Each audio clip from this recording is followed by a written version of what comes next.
Hello all, myself Madhvi Navarkar from Kekewak Polytechnic Nasik. Today we are going to see the concept Entity Integrity Constraint from DBMS. After watching this video, student will learn how to apply the entity constraint for maintaining the data integrity in relational database. So this is the learning outcome of this video. First we will see what do you mean by integrity constraints. Constraints means conditions. It can be rule or regulations. Integrity constraints ensure that when the authorized users modify the database, they do not disturb the data consistency. Means whenever they are going to modify, they are going to manipulate, they are going to enter the correct data. It is not going to create the conflicts and the consistency cannot be disturbed. The integrity constraints are introduced whenever the database schema or database structure is designed. Basically, the constraints can be specified by two DDL commands, that is create table and alter table. Means you can give the integrity constraints in create table or alter table. Now we will see the entity integrity constraint. First we will see entity. We had already seen this in ER model. That what is entity? Entity means any place, anything, any person or any real world object. Whatever you can see, that can be considered as an entity. So an entity represents a real world object. Each table represents an entity and each row in a table is the instance of entity.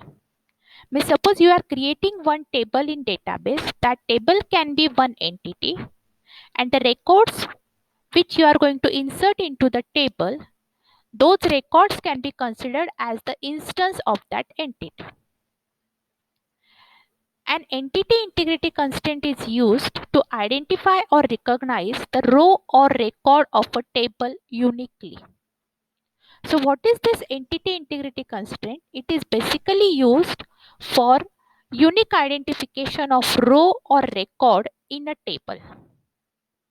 So we can say that this is related to the records. These constraints are also used to test the values which are inserted into the database. Values means whatever rows you are inserting, whatever tuples are there, those are checked. Those are checked means what? Whether they are correct or not with respect to other tuples in the same table. Means it is going to check whether same record is going to duplicate in that same table. Means there should be no redundancy or there should be no duplicate values in the table. And for the same case, entity integrity constraints are used. There are two constraints under entity integrity constraint. First is primary key constraint and second is unique key constraint. Now we will see the first one, that is primary key. We had already seen different types of keys in DBMS, that is primary key, candidate key, super key and foreign key. This is the one part. Primary key means what?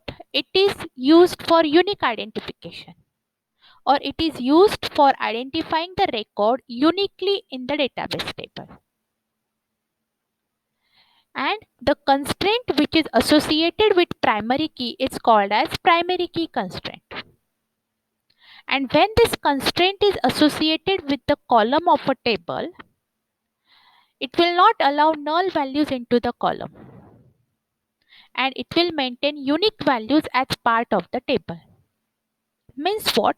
Whenever you are going to give any column as a primary key constraint or whenever you are going to insert the primary key constraint in the table for any respective column, then that column cannot allow null values. Means it cannot be blank. There should be compulsorily any value. And second thing is it will maintain the unique values. Means if you are going to enter the duplicate values, then it will give error. It will not allow duplicate values in that particular table. then we can add only one primary key constraint in a table.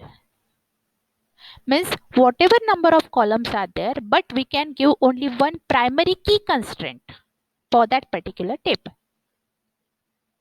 And we can say that a primary key constraint is a combination of unique and not null constraint, because the primary key cannot allow null values.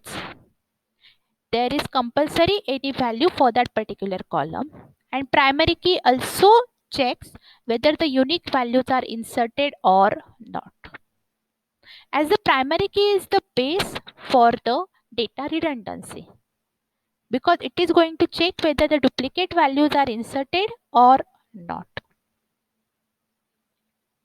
Now we will see the example of primary key constraint, that how to create that. As I had already told that the primary key constraint or any constraint can be given in create table or alter table. So we can just see how to give it in create table. Here I had created one table, that is employee, which is having 3 columns: EMP ID, EMP name and salary. Now here I had given the primary key constraint for employee ID, that create table employee, EMP ID, the data type is number, and I had given the primary key for EMP ID. Means what will happen? The employee ID cannot accept null values and it cannot be duplicate. The second column is EMP name and third column is salary.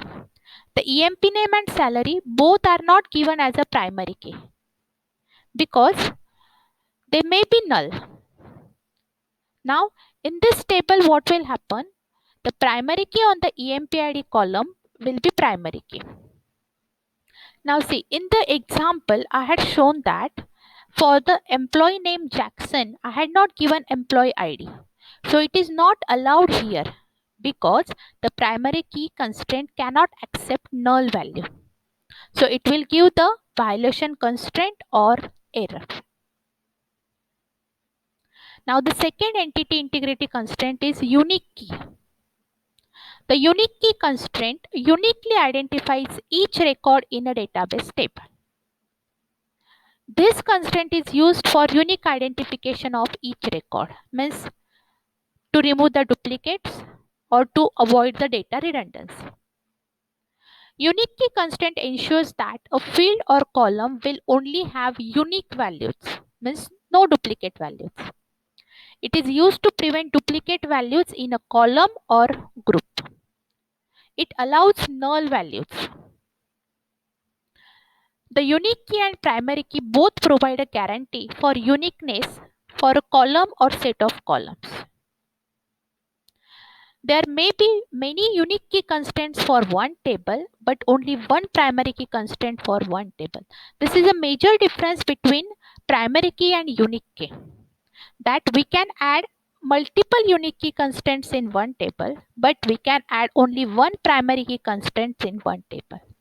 The second difference is what? Unique key can allow null values, primary key cannot allow null values. Now we will see the example of unique key. Again we will use the create table. Create table, table name is student, first column is roll number, its data type is number. Then we have given not null for that roll number and also given the unique key constraint, means that roll number cannot be null and it can be unique also, means it cannot accept duplicate values.